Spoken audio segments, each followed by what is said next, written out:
Bapa di surga, kami sungguh bersyukur Engkau membawa kami dalam ibadah ini. Sekarang tiba saatnya kami merenungkan firman-Mu. Ajar kami mengerti, dan Roh Kudus mampukan kami menjadi pelaku firman. Dalam nama Tuhan Yesus kami doa, sama-sama kita katakan amin. Silakan dulu, saudara. Shalom. Mari kita membaca dari Kisah Para Rasul pasal 2 ayat 41 sampai 47. Kisah Para Rasul pasal 2 ayat 41 sampai ayat 47. Saya akan membacakan, saya mohon jemaat memperhatikannya. Orang-orang yang menerima perkataannya itu memberi diri dibaptis, dan pada hari itu jumlah mereka bertambah kira-kira 3.000 jiwa. Mereka bertekun dalam pengajaran rasul-rasul dan dalam persekutuan, dan mereka selalu berkumpul untuk memecahkan roti dan berdoa. Maka ketakutanlah mereka semua, dan rasul-rasul itu mengadakan banyak mukjizat dan tanda. Dan semua orang yang telah menjadi percaya tetap bersatu, dan segala kepunyaan mereka adalah kepunyaan bersama. Dan selalu ada dari mereka yang menjual harta miliknya, lalu membagi-bagikannya kepada semua orang sesuai dengan keperluan masing-masing. Dengan bertekun dan dengan sehati, mereka berkumpul tiap-tiap hari dalam bait Allah. Mereka memecahkan roti di rumah masing-masing secara bergilir, dan makan bersama-sama dengan gembira dan dengan tulus hati, sambil memuji Allah, dan mereka disukai semua orang. Dan tiap-tiap hari Tuhan menambah jumlah mereka dengan orang yang diselamatkan. Bapak Ibu, saya memberi tema firman Tuhan ini, yaitu menjadi orang Kristen yang benar. Kita melihat gereja macam-macam. Lalu yang benar yang mana? Nah, Bapak Ibu, ayat-ayat yang kita baca tadi itu cerita gereja mula-mula yang asli. Nah, kalau kita ingin melihat gereja yang asli yang benar itu gereja mula-mula itu. Di sini ada 7 tanda gereja yang benar. Kita akan perhatikan satu persatu. Yang pertama, dalam ayat 41 dikatakan demikian. Orang-orang yang menerima perkataannya itu memberi diri dibaptis, dan pada hari itu jumlah mereka bertambah kira-kira 3.000 jiwa. Bapak Ibu, diceritakan orang-orang yang menerima perkataannya itu memberi diri dibaptis. Perkataan yang mana? Tentu ini cerita tentang khotbah Petrus. Petrus khotbah menggebu-gebu. Saya perhatikan kalau ayat-ayat sebelumnya, misalnya ayat 36, itu khotbah Petrus. Ini gereja mula-mula. Jadi seluruh kaum Israel harus tahu dengan pasti bahwa Allah telah membuat Yesus yang kamu salibkan itu menjadi Tuhan dan Kristus. Ketika mereka mendengar hal itu, hati mereka sangat terharu. Lalu mereka bertanya kepada Petrus dan rasul-rasul yang lain, apakah yang harus kami perbuat, saudara-saudara?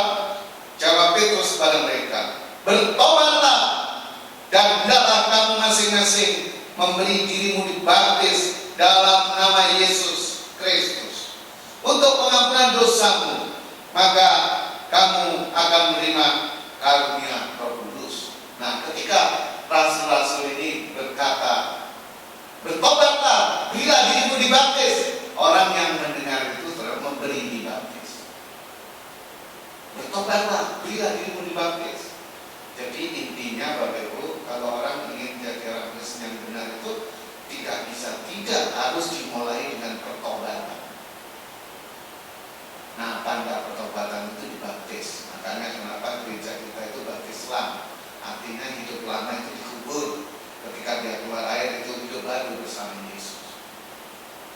Saya ingin tanya, kira-kira Bapak itu pernah bertobat nggak? Biasanya orang bertobat itu begini, ya.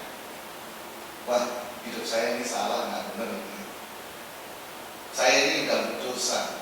Saya mau tinggalkan hidup lama itu. Saya mau benar-benar Yesus menjadi Tuhan dan Juru Selamatku secara pribadi. Lalu saya mau taat dalam mengikuti. Nah, kira-kira Bapak Ibu pernah nggak ngalamin begitu? Itu pertobatan yang sederhana sekali. Makanya kenapa orang rajin ke gereja, baca kitab suci, dengar firman Tuhan, senang, tapi kok masih hidup dalam dosa? Karena belum bertobat, belum lahir baru, tidak punya kekuatan rohani. Nah, gereja mula-mula, gereja yang benar, orang Kristen yang benar itu dimulai dengan pertobatan. Ini penting bagi kita. Itu yang pertama. Lalu yang kedua, ayat 42. Mereka bertekun dalam pengajaran rasul-rasul dan dalam persekutuan, dan mereka selalu berkumpul untuk memecahkan roti dan berdoa. Jadi tanda kedua, saudara, orang yang benar itu setelah bertobat, dia menjadi orang yang tekun. Tekun dalam pengajaran. Ingat Bapak Ibu, ketika orang percaya Yesus disebut murid Yesus. Tugas seorang murid nomor satu belajar. Belajar dan belajar. Makanya jemaat mula-mula sebagai tipe orang Kristen yang benar setelah bertobat, mereka bertekun dalam pengajaran rasul-rasul. Nah, di samping tekun dalam pengajaran juga disebutkan tekun dalam persekutuan. Ini hakikat orang Kristen, bersekutu, beribadah bersama. Lalu mereka tekun memecahkan roti. Memecahkan roti pengertiannya bisa perjamuan kasih, makan-makan, karena roti itu makanan orang Israel. Tetapi dalam pengertian rohani juga perjamuan kudus. Tekun. Lalu tekun berdoa. Doa ini sebagai nafas rohani. Jadi intinya, saudara, orang yang benar memang bukan panas-panas dingin. Dia tekun. Dia tekun. Continue terus-menerus. Dia setia. Itu tanda yang kedua. Jadi setelah bertobat, hidup dalam ketekunan. Lalu yang ketiga, ayat 43. Maka ketakutanlah mereka semua, sedang rasul-rasul itu mengadakan banyak mujizat dan tanda. Jadi rasul-rasul itu mengadakan banyak mujizat dan tanda. Nah, orang Kristen yang benar, dia percaya mujizat dan tanda-tanda itu. Itu menarik Bapak Ibu, di Alkitab itu sering mujizat dan tanda itu bergandengan. Memang beda mujizat dan tanda. Alkitab pernah diterjemahkan ke dalam bahasa Latin. Kalau mujizat itu diterjemahkan dengan miracula, medical bahasa Inggris. Kalau bahasa Latin miracula itu mujizat. Mujizat itu bukan hanya orang sakit sembuh, tapi orang berdosa bertobat itu mujizat. Bapak Ibu ingat, mujizat pertama terjadi bukan orang sakit sembuh, tetapi terjadi dalam pesta perkawinan di Kana. Tuhan mengubah air jadi anggur, itu mujizat. Ketika bangsa Israel melewati laut berlaut, itu juga mujizat. Itu tidak ada kaitannya dengan sakit penyakit. Nah, sedangkan tanda itu dalam bahasa Latin disebut mirabilia. Mirabilia. Saya yakin kalau Bapak Ibu punya anak disebut dinamakan mirabilia masih bagus. Tapi kalau miracula, ada gula-gulanya kayak Dracula, tidak takut ya. Tapi itu mujizat. Miracula itu mujizat.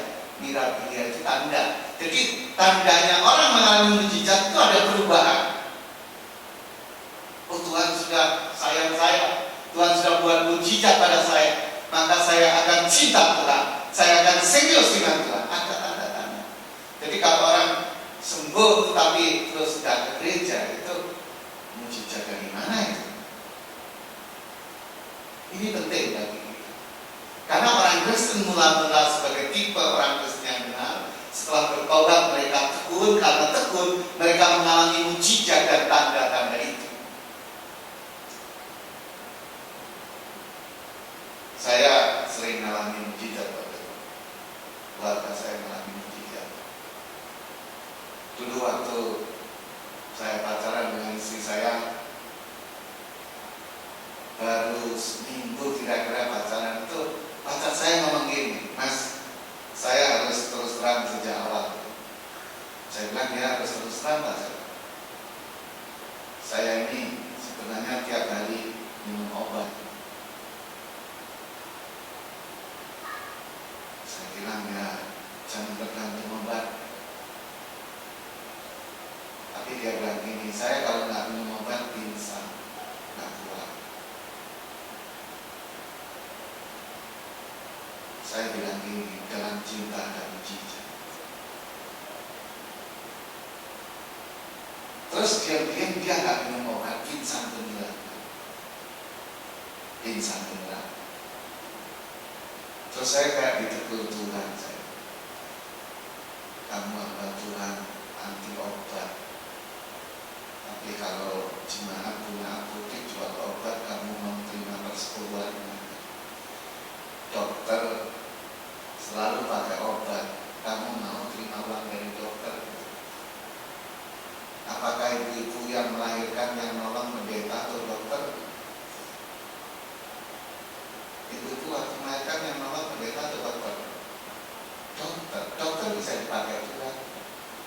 Akhirnya saya bilang, "Dan minum obat adalah," walaupun saya percaya mujizat 100%, ternyata dia tidak pingsan. Terus kemudian kami nikah. Waktu pertama kali makan, istri saya bilang gini, "Mas, mulai hari ini saya nggak minum obat ya, Bu." Saya bilang, "Saya sudah lama itu ada nggak minum obat." Gitu. Terus dia bilang gini, "Soalnya saya sudah punya suami, kalau pingsan ada yang nolong." Saya bilang, "Suami tugasnya bukan nolong orang pingsan, dalam cinta dan mujizat." Ya benar, dalam cinta dan mujizat. Nah sejak itu kami sudah nikah 29 tahun, sampai hari ini sekali aja nggak pernah umur. Makanya sore yang sakit-sakitan cepat nikah, saya yakin mujizat aja. Karena orang nikah itu senang ada teman hidup. Makanya nikah itu jangan berantem. Kalau berantem bikin sakit. Nah gereja mula-mula orang yang bertobat dalam ketekunan, dia belajar firman Tuhan, dia tekun bersekutu, dia tekun dalam perjamuan kasih maupun perjamuan kudus, lalu dia tekun dalam berdoa, dan mereka mengalami mujizat dan tanda-tanda itu.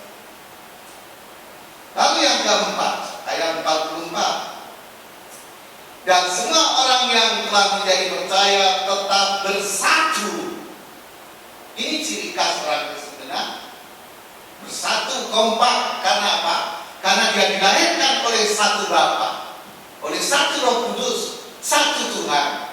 Maka orang Kristen tidak boleh berantem. Karena orang Kristen itu punya Tuhan Raja Damai. Nah orang Kristen pertama itu bersatu, kompak. Tuhan Yesus sendiri mengatakan 2-3 orang jika sepakat minta apapun dikabulkan oleh Tuhan. Saya tidak setuju orang bergairah perpecahan demi perkembangan. Kenapa perkembangan harus pecah? Padahal Tuhan Yesus berdoa, "Bapa, supaya mereka tahu, supaya kita bersatu, sehingga dunia percaya bahwa Engkau lah yang mengutus aku." Tuhan Yesus itu kesatuan. Makanya Bapak Ibu kalau diajak bertengkar jangan mau, karena Tuhan kita itu Raja Damai. Saya sudah nikah 29 tahun Bapak Ibu, tapi saya tidak mau bertengkar dengan istri saya, dan ternyata bisa. Makanya ketika saya dengar pendeta bilang ini, saya nggak pas. Pertengkaran dalam keluarga itu adalah bunga-bunga cinta. Menurut saya bunga busuk itu. Masa pertengkaran bunga cinta? cinta. Kerukunan itu bunga cinta. Karena firman Tuhan mengatakan alangkah baiknya dan indahnya bila saudara dia bersama dengan rukun. Kesanalah Tuhan memerintahkan berkat kehidupan sampai selama-lamanya. Nah, jemaat mula-mula mereka kompak bersatu. Ini sebagai contoh orang Kristen yang benar. Makanya orang Kristen jangan masuk dalam pertengkaran. Firman Tuhan ada yang mengatakan sedangkan seorang hamba Tuhan tidak boleh bertengkar. Bapak Ibu, hamba Tuhan itu bukan hanya pendeta. Ketika kita tidak dirahamba oleh dosa, ketika kita tidak dirahamba oleh kuasa kegelapan, kita menyerahkan hidup kita pada Tuhan, kita itu menjadi hamba Tuhan dan tidak boleh bertengkar lagi. Karena hamba Tuhan itu membawa damai. Karena Tuhannya itu Raja Damai. Nah, orang Kristen mula-mula seperti itu. Mereka bertobat, mereka tekun, mereka percaya mujizat, dan mereka hidup bersatu. Lalu yang kelima, dalam ayat 45 dikatakan, dan selalu ada dari mereka yang menjual harta miliknya, lalu membagi-bagikannya kepada semua orang sesuai dengan keperluan masing-masing. Intinya, orang Kristen yang benar itu saling tolong-menolong. Dalam Galatia 6 ayat 2, saudara, firman Tuhan mengatakan begini, bertolong-tolonganlah menanggung bebanmu, dengan demikian kamu memenuhi hukum Kristus. Jadi kalau orang nggak mau nolong itu jahat. Kalau orang nggak mau ditolong itu sombong. Hidup kita ini banyak ditolong orang. Misalnya waktu ibu kita mengandung kita, terus dia hobinya main voli, nggak mau berhenti main voli, kita gak jadi orang gugur. Jadi sejak dalam kandungan sudah ditolong oleh ibu. Waktu lahir ya ditolong oleh dokter atau oleh bidan. Waktu belajar jalan juga ditolong oleh orang tua dan oleh kakak. Waktu belajar nulis di tembok-tembok juga coret-coret. Tolongnya jangan di situ sekitar. Ya. Setelah remaja mau kenalan naksir temennya aja ditolong temennya lagi. Makanya ada maconan. Kalau saya nggak mau jadi maconan karena saya bukan mama, ya. Tapi banyak maconan. Nanti nikah juga ditolong dengan bantuan diberkati. Bikin rumah ya ditolong tukang-tukang, ada insinyur, ada arsitek. Ya. Mati juga nggak bisa kita bilang saya mau jalan sendiri aja nggak bisa. Makanya orang yang mau ditolong itu sombong. Yang nggak mau nolong jahat, dia sering ditolong orang lain. Makanya orang Kristen yang benar itu tolong menolong satu dengan yang lain. Yang punya uang bantulah yang nggak punya. Yang nggak punya uang jangan morotin yang punya. Doain, bantu tenaga, bantu pikiran, bantu apa, saling menolong. Itu hukum Kristen. Dan jemaat mula-mula sebagai tipe orang Kristen yang benar juga tolong menolong satu dengan yang lain. Lalu yang keenam, ini tanda keenam orang Kristen yang benar. Setelah dia bertobat, dia tekun dalam pengajaran, tekun dengan yang lain. Dia percaya mujizat, dia tetap bersatu, dia tolong menolong satu dengan yang lain. Maka dalam ayat 46 dikatakan dengan bertekun dan dengan sehati mereka berkumpul tiap-tiap hari dalam bait Allah. Tiap-tiap hari dalam bait Allah. Jadi intinya seorang Kristen yang benar itu senang beribadah. Nggak usah didorong-dorong, ditarik-tarik, dimarah-marahin. Dia senang beribadah. Karena dalam ibadah itu ada firman, ada doa, ada pujian, ada kesaksian. Kita diberi kesempatan untuk mempersembahkan sesuatu pada Tuhan, ikut ambil bagian dalam pelayanan. Jadi Bapak Ibu, kalau kita punya keluarga ibadah harus marahin, kita udah siap, anak belum mandi, itu anak-anak itu tanda-tanda belum benar hidupnya. Ini tugas orang tua. Saya senang kalau ke gereja hampir nggak pernah terlambat. Terus terang Bapak Ibu, saya terlambat itu belajarnya di Tiberias. Di Tiberias 3 bulan terus saya sakit. Kenapa? Karena padat pelayanan. Jadi waktu ini terlambat, tapi lama-lama biasa. Tapi walaupun biasa terlambat, saya tidak mau terlambat. Tapi saya juga datang di bulan belum ada orang yang datang. Saya nggak mau terlambat. Kenapa? Saya khawatir orang yang suka terlambat ke gereja itu kalau terlambat di surga gimana nanti? Makanya saudara jangan biasa terlambat, senang beribadah, bersuka cita. Karena kita ingin bertemu dengan Tuhan. Makanya ibadah itu cari Tuhan, bukan cari pendeta. Pendeta bisa diganti, Tuhan nggak ada yang ganti. Dan kalau Tuhan hadir, mujizat pasti terjadi. Lalu yang terakhir, ayat 47. Sambil memuji Allah dan mereka disukai semua orang, dan tiap-tiap hari Tuhan menambahkan jumlah mereka dengan orang yang diselamatkan. Jadi intinya Bapak Ibu, orang Kristen yang benar itu kehadirannya menjadi berkat, disukai semua orang, bukan dilempari orang. Nah, karena dia disukai orang, maka Tuhan menambahkan jiwa-jiwa untuk diselamatkan. Oleh karena itu Bapak Ibu, sifat-sifat kita yang buruk, karakter kita yang buruk, kebiasaan kita yang buruk harus ditinggalkan. Supaya orang suka bahwa kita ini memang ikut Tuhan. Memang kita ini anak Tuhan. Bukan dibenci, disenangi.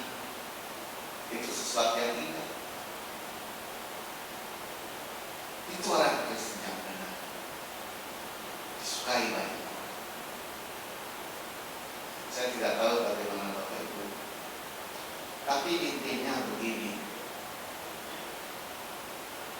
Kalau hidup kita benar, firman Tuhan itu mengatakan sangat jelas, doa orang benar dilayani doakan sangat besar kuasa. Jadi Bapak Ibu doanya punya kuasa. Dalam Mazmur 37 ayat 25, Daud itu bersaksi begini. Dulu Daud tidak diperhitungkan. Waktu Saul itu melanggar perintah Tuhan, terus Tuhan mau ganti seorang raja, Daud itu sama sekali tidak diperhitungkan. Karena Alkitab mencatat dia itu anak bungsu, masih kemerah-merahan, sedangkan kakak-kakaknya tinggi-tinggi besar. Maka ketika Samuel itu datang ke Isai, dia mau cari raja yang disuruh Tuhan itu, dia lihat kakaknya tinggi besar, wah ini cocok. Tapi Tuhan bilang bukan yang dilihat manusia, yang dilihat Tuhan. Tuhan lihat hati, manusia lihat fisik. Akhirnya nggak ada. Terus Samuel tanya kepada Isai, masa anakmu hanya ini, nggak ada yang lain? Isai orang tuanya, dia bilang ini, ada bungsu tapi masih kecil, kemerah-merah pipinya. Coba suruh sini. Waktu Daud datang, Tuhan bilang ini yang pilih Tuhan. Dulu nggak ditentukan. Pada akhirnya dia menjadi raja yang besar. Nah, ketika dia tua, dalam Mazmur 37 ayat 25 itu, dia bersaksi begini. Dahulu aku muda, tetapi sekarang aku telah menjadi tua. Tetapi aku tidak pernah melihat orang benar anak cucunya meminta-minta. Jadi kalau hidup kita benar, bukan hanya Tuhan punya kuasa, anak cucu kita pun dipelihara Tuhan. Makanya saya yakin orang Kristen itu nggak usah curang-curang, nggak usah korupsi, nggak usah nipu sana sini. Asalkan benar diberkati Tuhan sampai anak cucu. Saya rindu malam ini Bapak Ibu, semua yang nggak benar dalam hidup kita tinggalkan. Makanya harus mulai dengan pertobatan. Tuhan, aku mau tinggalkan hidup kamu. Aku mau Engkau menjadi Tuhan dan Juru Selamatku. Bertakhtalah menjadi Raja di hidupku. Dan aku mau taat kepada Tuhan. Mari kita berdoa. Bapa di surga, Engkaulah yang mengenal kami. Apakah kami ini orang benar atau orang yang tidak benar? Tetapi malam ini kami mau bertobat sungguh-sungguh. Kamu meninggalkan hidup yang lama, semua hal yang tidak berkenan di hadapan-Mu. Dan kami mohon Tuhan Yesus bertakhta di hidupku. Beri kami kemampuan untuk taat. Terpujilah nama-Mu Bapa. Sekarang tiba saatnya kami menerima tubuh darah-Mu. Namun sebelumnya kami akan beri persembahan Tuhan kuduskan supaya persembahan kami